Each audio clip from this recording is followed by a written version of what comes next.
Very good evening to all my students. So today we are going to quickly go through the points you should be remembering while we are discussing about any case in obstetrics. Specifically, today we are going to discuss about um, pregnancy-induced hypertension case, right?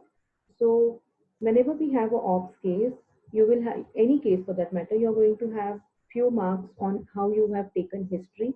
Few marks will be given to how you have examined her in general examination, how you have examined her in specifically the obstetric examination, right? And for postgraduates, we are going to assess the management part also.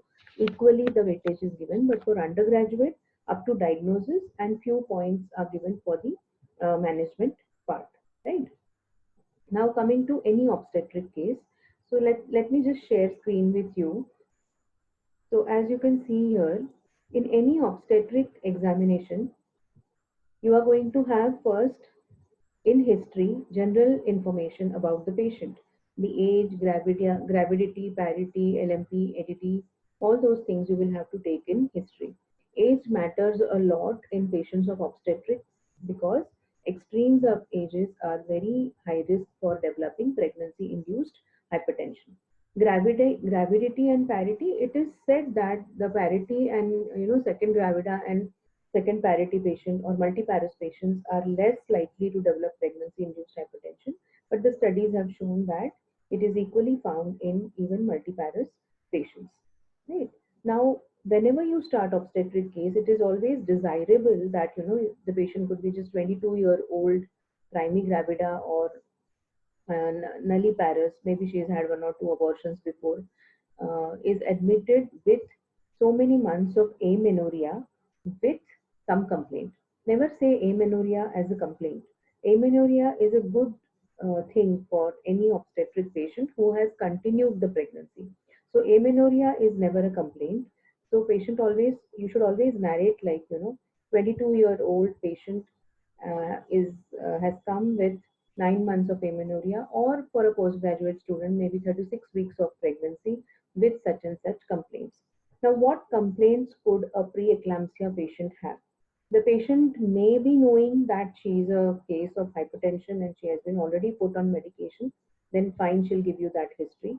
But otherwise, the symptoms which are suggestive of pregnancy induced hypertension are, she'll tell you that recently, generally the patient is in the late second trimester or the early third trimester or even in the third trimester, or she can directly come to you in labor with, she'll give you typical history of excessive weight gain, excessive swelling over the body, over the lower limbs.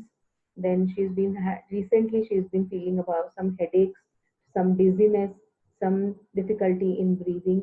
All those things could be there, which could suggest two things. One is either anemia or preeclampsia, right? So these common symptoms, which are physiological in pregnancy, they mask the symptomatology of anemia and preeclampsia, and such symptoms should not be neglected. So, a patient of preeclampsia may have symptoms like excessive weight gain, swelling over the feet, swelling over the back, swelling over the abdomen, also at times, or over the face, and she will have some headaches, some dizziness, some blurring of vision. All these signs are ominous signs of complications of preeclampsia. Right, now, coming to the next slide, that is what is her menstrual and gynecological history. You have to take LMP properly. When we say LMP in obstetric case, we are always saying last normal menstrual period, right? When we say last normal menstrual period, means what? That should be a proper 3 to 4 or 4 to 5 days of no flow she had. See, it may happen that she has conceived and there is something called as implantation bleeding. So that gestation will not be right for you.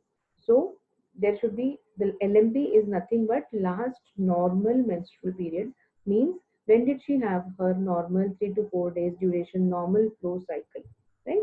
So LMP means last normal menstrual period. You have to note whether the cycles were regular or not.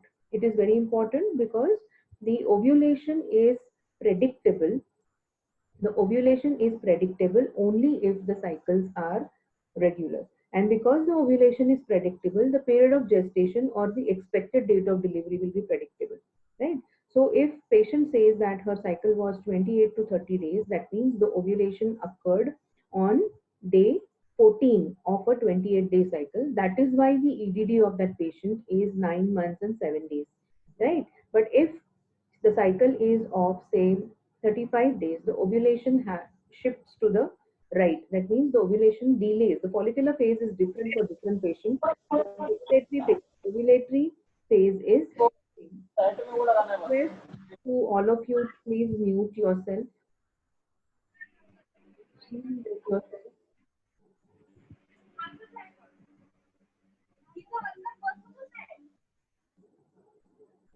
Right.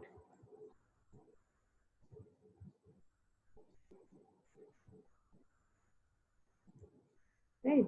So that is how if the cycles are delayed, even the ovulation delays, and that's how you have to add that many days extra to EDD. Logically, you should understand why you are adding extra days to EDD and why you are reducing those many days of EDDs. So if the patient has 21 days of cycle, the EDD will be 9 months, 7 days.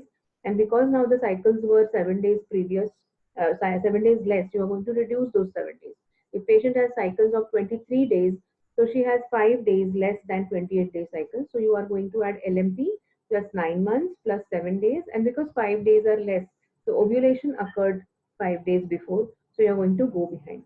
That is the logic of adding and reducing the days of from LMP and when you calculate EDT, right?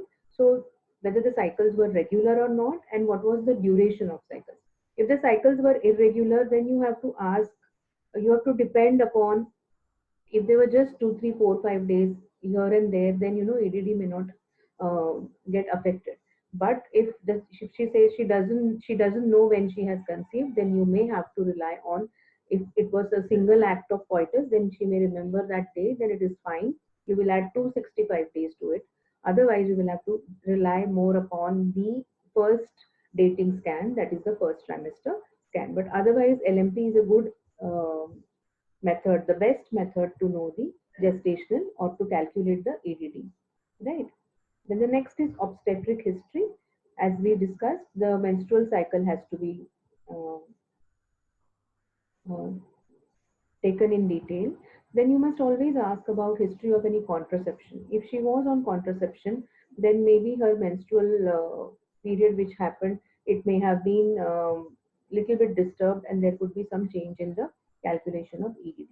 Then you are going to ask any surgical history, any surgical or history of surgery in the past. It's very common for women to have history of removal of ovarian cyst, removal of fibroid in the past, or appendicectomy is for that matter quite common in many of the women in the past. Now, history of infertility is very important for any obstetric case, because infertility will make this pregnancy the only chance maybe she has to, for childbearing, and you have to take extra care. And because she was infertility, maybe the chances of pregnancy loss or complications in the later part of pregnancy are also more in such patients, because they either have some ovarian factor or they have some systemic disorder which may get complicated during pregnancy. The history of infertility is very important point which you have to ask. So you're going to ask duration of marriage. If she says 5 years, so did they plan or did they delay the pregnancy, or it got delayed, or has she conceived with treatment during this pregnancy? All these points need to be asked very in detail, right? So history of any sexually transmitted diseases should also be asked, and if at all, if she knows if she has any abnormality of uterus. Then past obstetric history is very important, because your decision making for the route of delivery, specifically for route of delivery, will depend upon this past obstetric history, right? And also the antenatal care will be divided into low risk and high risk depending upon the past obstetric history. So for past obstetric history is important to screen her as a low risk or high risk, and also it will also tell us whether she can be given a trial of labor or not. sum of previous pregnancies in detail has to be asked. So you'll give obstetric formula first. So never say G2, P1, L1 in exam. In exam, say that she's gravida 2, she's a para 1, like that. So don't say G2, P1, L1 in exam. So you will say that gravida 2, parity 1, she has one living child. It was a normal delivery. It was a hospital delivery, and it should flow like a story. It should not be like, you're just giving some formula. So it was a normal delivery conducted in a tertiary care center. There was no antenatal, intrapartum, and postpartum complication during the first previous pregnancies. This is how you can narrate. Or second was a full-term cesarean section done for say previous as preeclampsia or severe IUGR, or whatever was the indication, you may have to write. Or if it was a cesarean section done for non-progress of labor, just don't say that non-progress of labor. In which part of labor it was done. That means she was in labor room, say for 5 hours, and then it was taken. She was told to bear down, and after that also it didn't come out. That means it was a second stage arrest, and maybe this time there is no. You will have to think twice before giving her a trial of labor.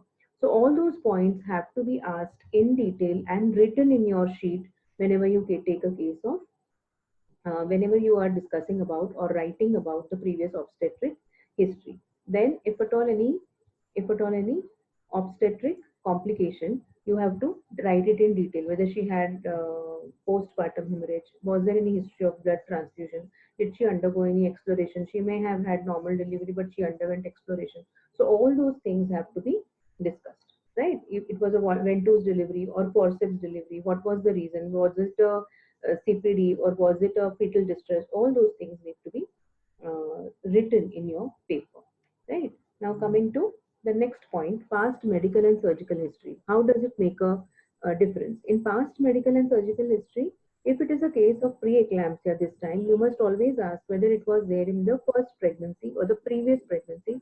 In such cases, the cause could be either she is a mild chronic hypertensive and she doesn't know, every time she goes to a medical practitioner or an obstetrician during pregnancy only, she finds out that she is hypertensive, but otherwise she could be a very mild hypertensive. Or it is every time it is a superimposed preeclampsia on a mild chronic hypertension. Or it could be an immunological disorder for recurrent hypertension in pregnancy. That means APLA syndrome. Then she could be having a connective tissue disorder or immunological disorder like SLE. All those things have to be thought of if she is having recurrent pre-eclampsia, or if she has already been. Now it's not very uncommon to have patients who are conceiving late in pregnancy, late in their life.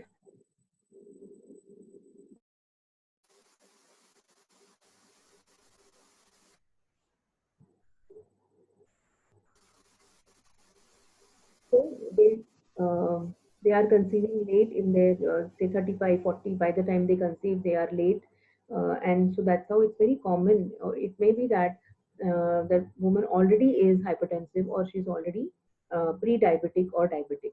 So you must ask past medical history of any hypertension, any diabetes, any epilepsy. It's very common in social scenarios. In as I said, in rural setup, they don't tell their in-laws socially that they have had these disorders prior to getting married. So many of them may not even know that she had all these or she has these disorders, specifically epilepsy.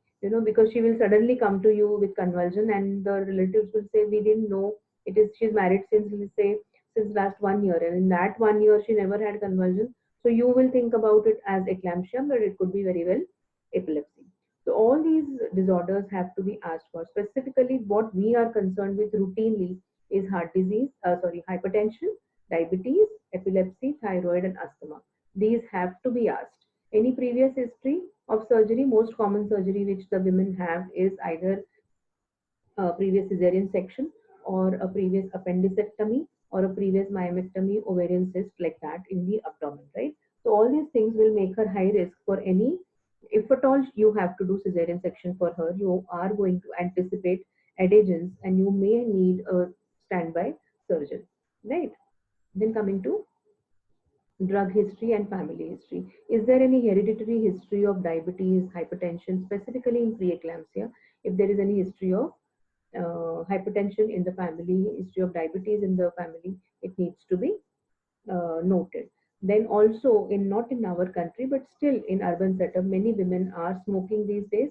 So you must ask about history of smoking. Is she addicted to any drug? So all those things. Drugs mean simple. Maybe that girl is used to taking compose or sedatives very often. So you must ask regarding all these histories, right?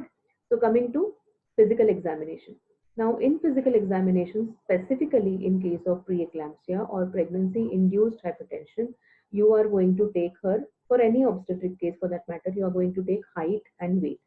So more than height, you all know what is the critical height. It is less than 144 centimeter or 143 centimeter is going to be the critical height.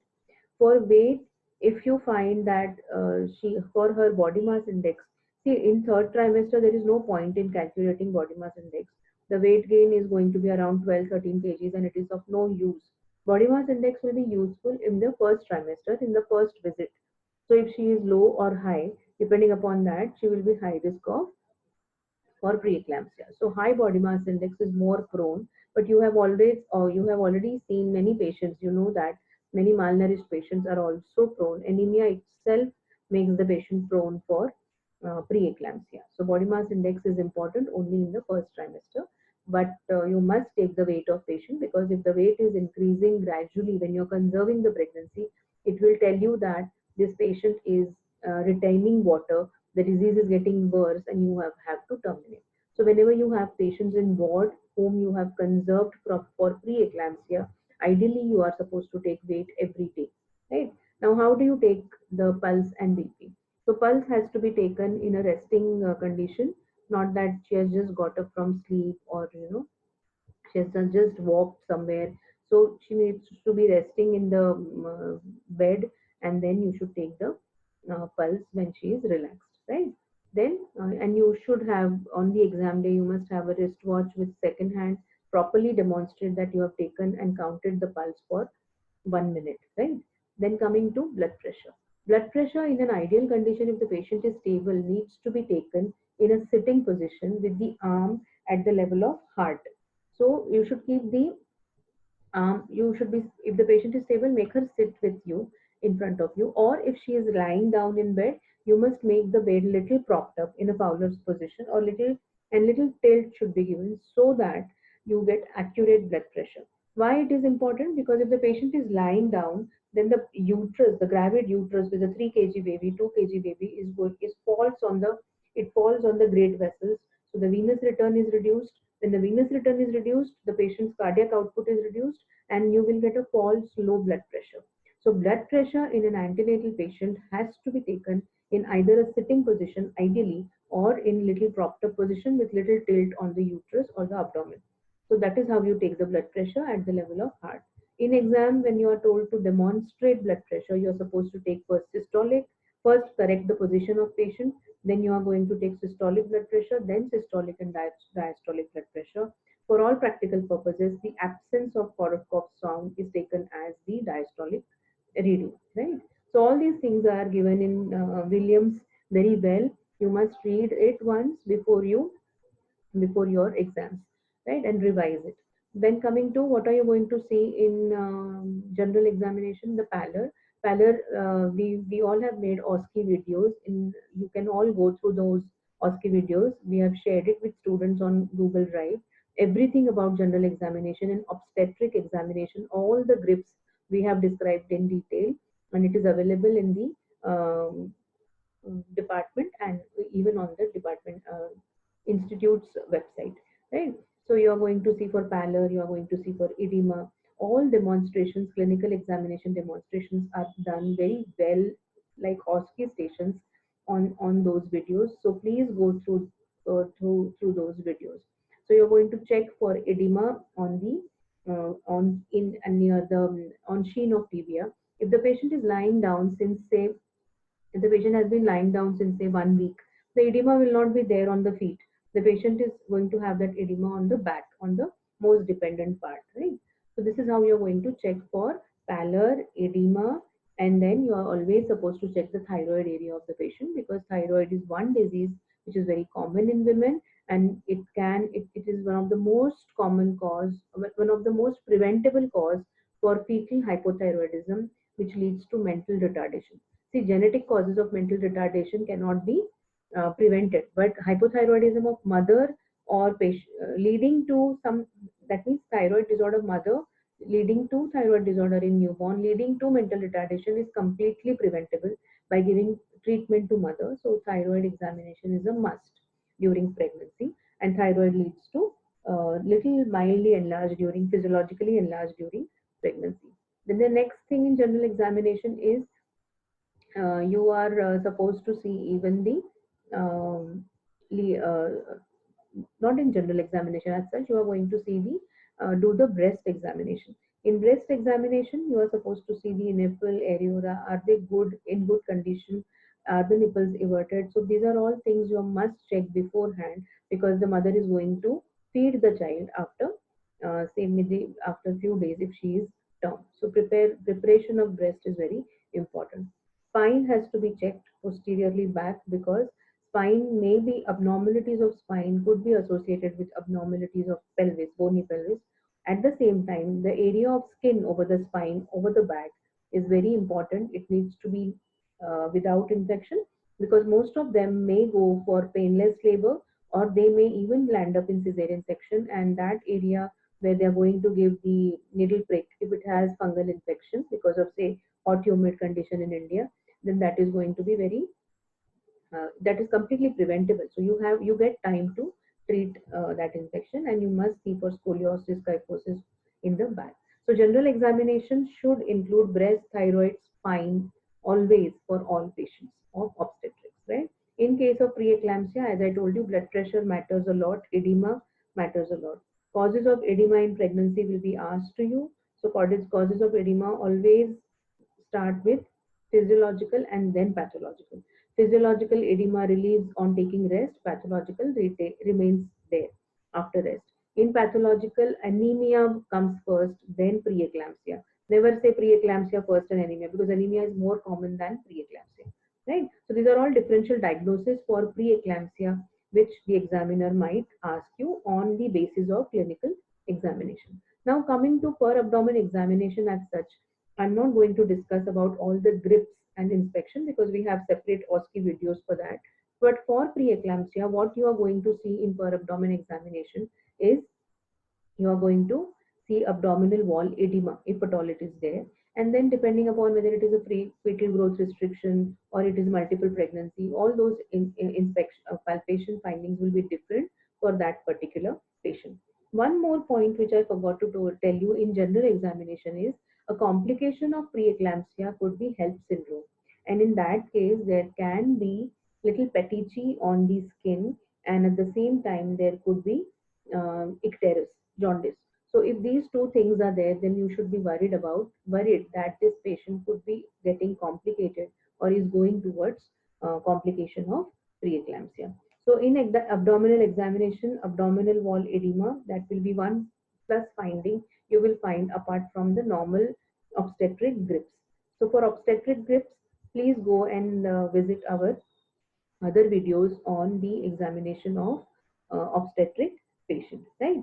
So coming to now, how will you assess a patient of preeclampsia? So preeclampsia patient is, now how are you going to manage her?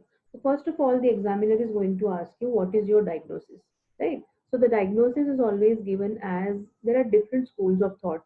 Few of them give a detailed diagnosis.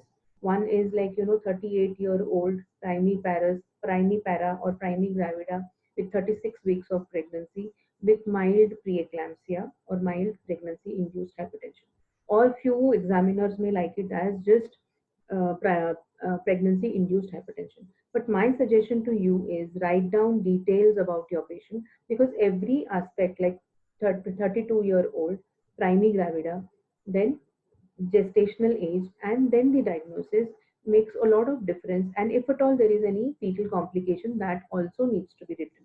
So at time, what we were taught and what needs to be written is a 32-year-old primi gravida with 36 weeks of pregnancy with mild preeclampsia with a single fetus in a cephalic presentation with fetal heart rate of say 146 beats per minute with an estimated fetal weight of around 2.2 kg.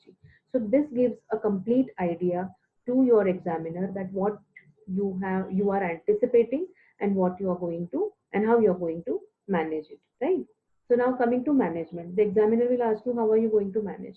So for a case of preeclampsia, you should be knowing about um, the antihypertensives. The questions are going to go on antihypertensives. So you must know all the antihypertensives. The first line of antihypertensive which we are using these days is labetalol. Then they are going to ask you about nifedipine. Then they are going to ask you about the hypertensive crisis, what you are going to use.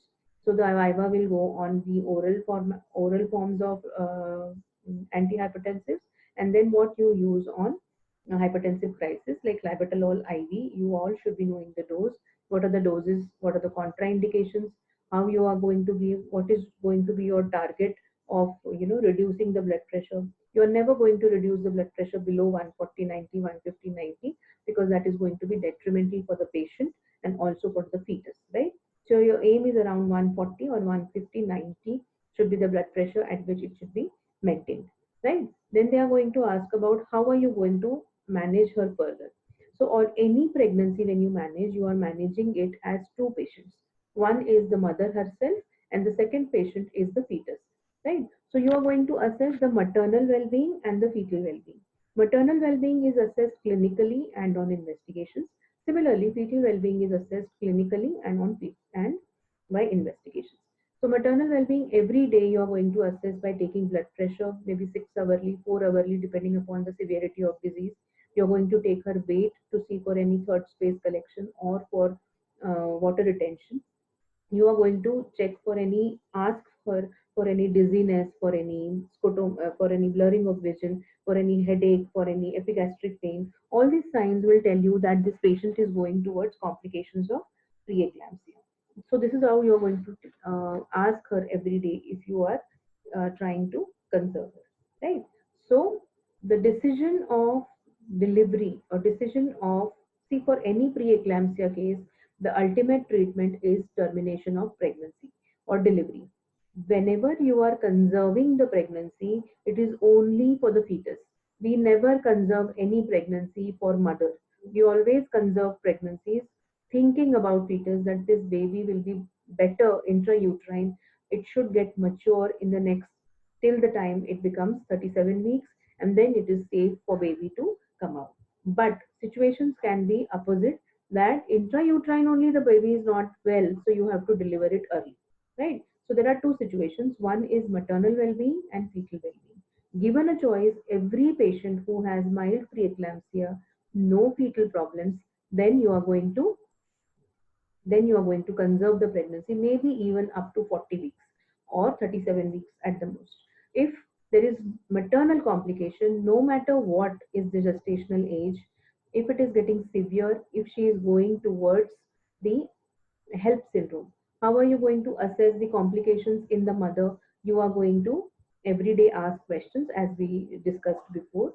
Then you are going to do every 72 hours. If you have conserved the patient, she's preterm, you have conserved the patient, you are going to send certain investigations to see if there is any affection of organs like liver function test, kidney function test. Is there any hemolysis for HELP syndrome? So complete blood count you are going to check, right? So all these things you are going to check. Then proteinuria, is it increasing in severity? So all these things will monitor or will tell you about the maternal health, right? How will you know the fetal well-being? You are going to ask the mother. First of all, you are going to check the fundal height and the abdominal girth to see whether the baby is growing or not. Then clinically, by simple ultrasound will tell you whether the uh, liquor is reducing, whether it is a growth retarded baby, and if at all there is any uh, basic scan shows any abnormality, then you are going to do a color Doppler to see whether there is any uteroplasmic insufficiency. Now, the different clinical scenarios will require different management. That means every patient is different, and every patient will need different kind of treatment, because the treatment will depend upon the uh, obstetric history, the present condition of the pregnancy, the present condition of mother, the present condition of fetus, and then the ultimate treatment will depend upon the investigation reports also, right? So if the patient is say 32 weeks with preeclampsia and there is mild preeclampsia, getting well controlled with antihypertensive drugs, no fetal complication, no maternal complication, you would like to conserve the pregnancy with antihypertensives, that is tablet labetalol, right? Another patient who is 37 weeks having severe preeclampsia and headache, epigastric pain. She was on labetalol. There is no fetal complication. Everything is fine. And but the os is tightly closed. Head is floating, and she's been having headaches, blurring of vision, epigastric pain, and the little borderline reports are there in the liver function test or platelets are going down. Then you have to think about delivering her. Now there are two options. If the pelvis is adequate, you would like to deliver her. But is her cervical score good? So you have to assess how much time this patient is going to take if I induce her, right? Or is she a favorable patient for induction of labor, even if her baby is not having uteroplacental insufficiency? Say if the head is floating, there is no head is floating, the cervix is tightly closed posterior. In that case, she is going to take another 48 hours to deliver if you really give her a trial of ripening of cervix and delivery, isn't it? So if such a long time is going, she is going to take, do you have that much time for this patient? Then in that case, you will have to do cesarean section, right? So everything depends upon first maternal condition, second the fetal condition, whether fetus is fine or not. So even if pelvis is adequate, head is engaged, but the Liker is 3, there is uteroplacental insufficiency, first was a normal delivery, then in this time you will have to do cesarean section because there is already this fetus is compromised, and if you induce her now, there is a high risk of compromising that fetus. Now, all these decisions you cannot take for patient. You have to counsel her the pros and cons of all the possibilities which can be there. Like I know very well that if I induce a patient who has fetal growth restriction, neutroplacental insufficiency, and I can induce her another 2 days she will take and she will deliver. So is she going to get a good outcome? You have to give her the risk that we can deliver you very well. There is a good passage.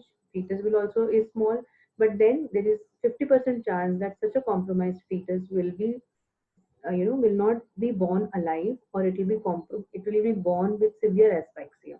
So you have to just explain the management modalities which are available, and then you have to and what could be done best for the mother as well as for the fetus. So that is how you are going to explain to the patient, and the final decision is always taken by the couple and not by you. So you are just going to counsel her regarding the maternal well-being, the fetal well-being, the decision of delivery, decision of conserving the pregnancy. If at all you decide to deliver, what is the mode of delivery and why you feel that this mode of delivery would be better. The choice should always be given to the couple and the mother. Another important complication of preeclampsia is impending eclampsia. So any patient who has headaches, blurring of vision, then you will be asked about what are you going to do to prevent convulsion or anything else you want to give to prevent convulsion. Then you all should be knowing about the anti convulsants which are used in the prophylactic dose. Mostly it is the magnesium sulfate, and you must know how it is given. All the regimens you should be knowing. So a preeclampsia patient, PIH patient, you must know the antihypertensives, anticonvulsants, and also they might ask you about can you prevent preeclampsia in the next pregnancy. So you must be knowing everything about the low dose aspirin which can be used. When are you going to start? So all these things are going to be asked. The viva in preeclampsia will go on maternal complications, fetal well-being monitoring, how you're going to deliver, why have you chosen this route of delivery. So route of delivery, I always say, depends upon 3 P's of labor. Is she having good passage? Yes. Is she having good maternal condition? Yes. Is she having good fetal condition? Yes. Is the cervix right? Yes. Is the Head engaged, yes. Then in that case, the best route of delivery is always vaginal delivery. But if you want a quick delivery and if the conditions of 3Ps are not favorable, then in that case, 3Ps and at the same time mother or fetus are not favorable, then the best route of delivery would be to do a cesarean section. But the ultimate decision is always taken by the couple, and then the management notes, the documentation has to be done properly, and it should be discussed with, if you have such complicated cases, maybe it can be discussed with by two obstetricians in such cases.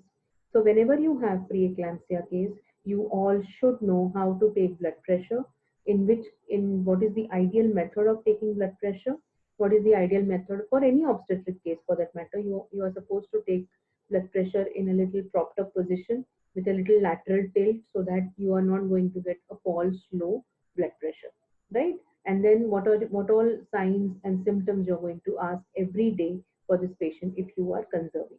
Otherwise, the definitive treatment of preeclampsia patient is delivering the patient, and the mode of delivery will depend upon various factors like the parity, the previous child, whether it is whether she is having a previous child or not. Is this a precious pregnancy? Is the mother maternal well-being is there or not? Is the fetus well-being checked or not? So all these factors matter whenever you manage any patient of preeclampsia, for that matter any patient. So maternal well-being, fetal well-being, then if both are fine, is she fit for vaginal delivery? If yes, then induce her. If she is not fit for vaginal delivery, or you don't have enough time for her to deliver, prepare her for vaginal delivery, then the best route of treatment would be cesarean section. Post delivery also, they might ask you about what care you are going to take for preeclampsia patients. The antihypertensive dose needs to be reduced. Maybe if it is a uncontrolled hypertension post-op, then you will have to continue the antihypertensives. Pain relief has to be very good for preeclampsia patients, and at the same time, you will have to think about giving anticonvulsants if at all there is uncontrolled hypertension. I think I was very clear about preeclampsia patient. Any queries if you have, then we can always discuss it with our WhatsApp group. Thank you so much.